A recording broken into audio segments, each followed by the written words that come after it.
This is the third part of my answer to the request that I received. This video is going to cover the things that we really ought to check with ourselves before we start the endeavor of a long-term, serious relationship with someone who we want to spend the rest of our lives with, because that is a big commitment, and we also, in our relationships, have a big responsibility towards our partner. So, the most important thing to check with ourselves is, what is my starting point for wanting a relationship? What am I looking for in a relationship? Am I looking for someone who's going to complete me? Am I looking for someone who's going to fulfill me? Am I looking for a muse? Am I looking for someone who's going to give me a purpose to life, to live? If we're looking for someone who's going to somehow fill all these holes that we apparently have, we're going to be in for a shock, because no one else can do that for you. We have to each fulfill ourselves. We have to each complete ourselves and give ourselves a purpose. Yes, sometimes people can support us in developing that for ourselves, of course. However, at the end of the day, we have to do it for ourselves. So, if you're looking to depend on someone else to do these things for you, it's not going to happen. You're either going to feel in exactly the same place as you feel now after the relationship, or during the relationship, after a period of time, once the exciting first phase of the relationship fades away or sizzles away, or you're gonna end up kind of resenting your partner for not being able to give those things to you. A relationship is a partnership where two individuals, complete, unique, independent individuals, come together to share their journey. It's a walking together, a sharing of a path, of making choices together. However, the partners do not define each other. Each one is an independent individual. So, if any part of your starting point is based on wanting someone else to give you something, or to make you feel something, or to change your life in some way, then you need to check yourself and reflect on, what is your relationship with you? And how can you start to give yourself those things that you apparently are lacking? Obviously, again, this is not to say that a relationship is not supportive, that your partner is not supportive. Of course, that is one of the primary things about a relationship that can enrich our lives, is that it's someone who can be there for us, who can help us to face ourselves, who can help us to enrich and empower ourselves. All right, so moving on.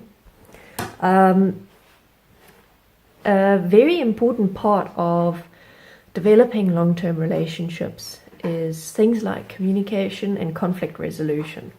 Because for those of you who've been in long or medium kind of term relationships, you'll probably have experienced, once the honeymoon phase is over and the shit starts getting real, and you start getting on each other's nerves, and you have these arguments and you have these fights, and at the end of the day you don't even know what you're fighting about, and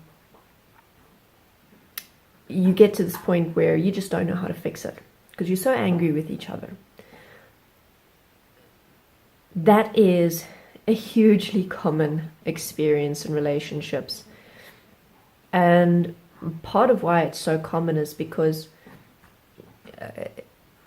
teaching us from a young age in our society how to deal with conflict in an effective way, and how to communicate effectively in order to prevent misunderstandings, is not something that's widely encouraged or provided.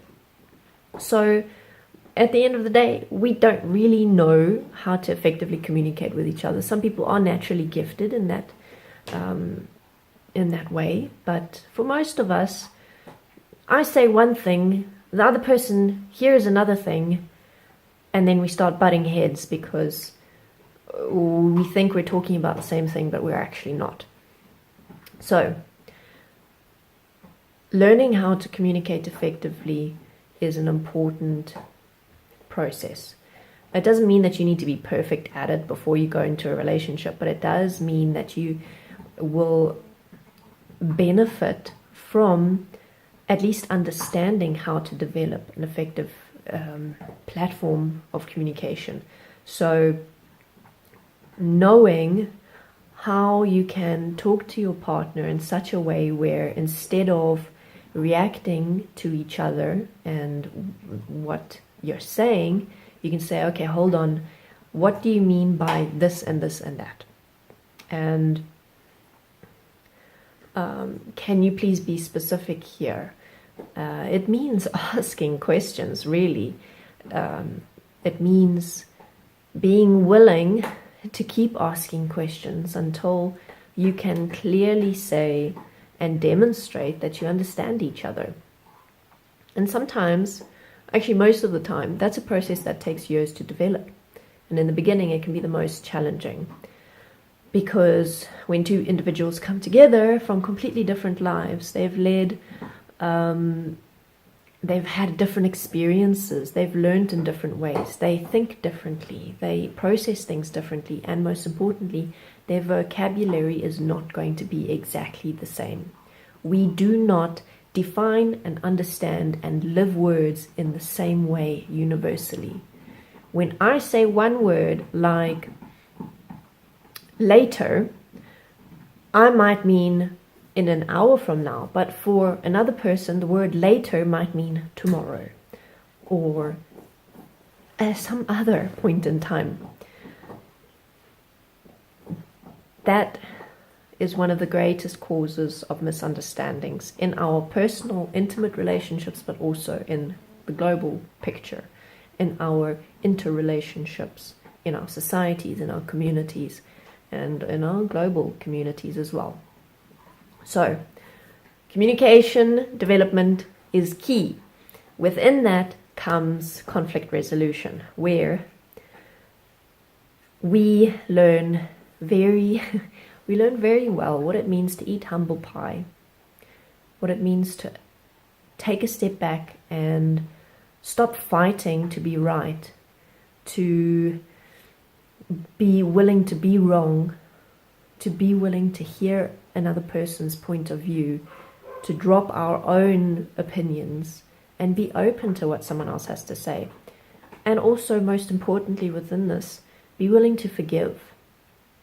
Because we so often get stuck on all the little petty things that we do to each other, that we hold on to, that we add to our little black book in our heads of, you did this to me, and you did that to me, and you didn't do this, and you didn't do that. And every day we add on to this little black book all the things that our partner has done, all the things that we're going to hold against them. And if you add that up over a month or a year or 10 years, it becomes a pretty damn big book. And if we're not willing to forgive those little things and develop a way to understand each other and to share ourselves, then what we're going to end up with is resentment and anger and regret.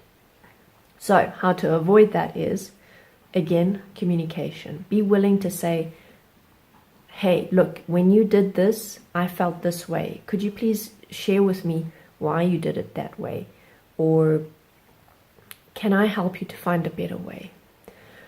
It means being willing to say, I'm sorry that I overreacted.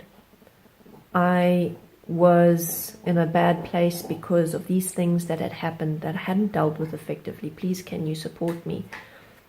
Help me to find a way to deal with these stresses in my life, because I'm struggling and I'm starting to take it out on you, and that's not what I want. It's being willing to say, I'm sorry I fought so hard. I'm sorry I wasn't willing to hear you. I'm sorry I was holding on to my opinion so strongly that I rejected everything you said and wasn't even willing to listen. And yes, it means actually saying these things out loud.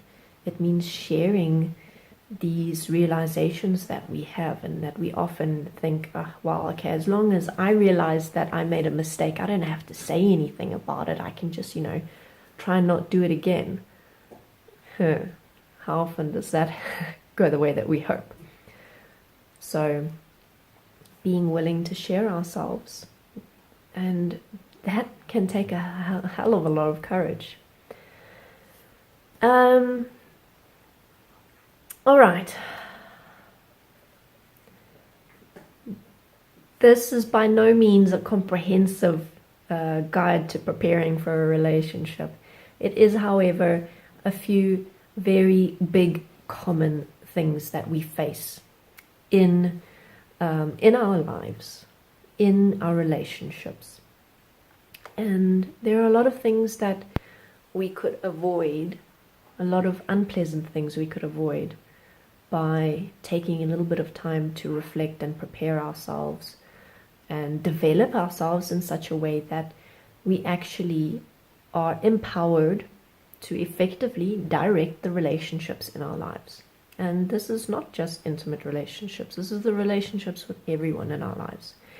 If you can change your approach in such a way that you are developing effective communication with everyone in your life, and you are focusing on understanding people rather than reacting and judging, the quality of your relationships is gonna go to a whole new level, because from working with people in that way, you start developing a trust and respect.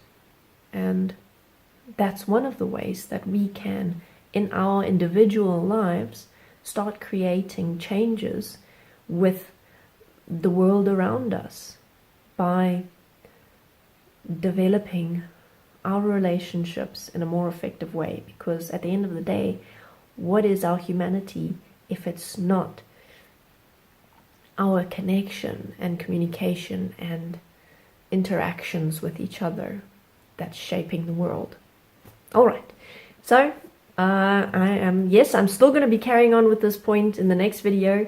There is more.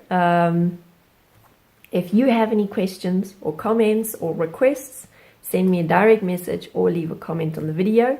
If you'd like to support me, you can do that on Patreon or on Steemit, which is like a social network with its own cryptocurrency. Otherwise, thank you for watching. I'll see you next time. Or you'll see me. I won't see you. I've been wrong this whole time.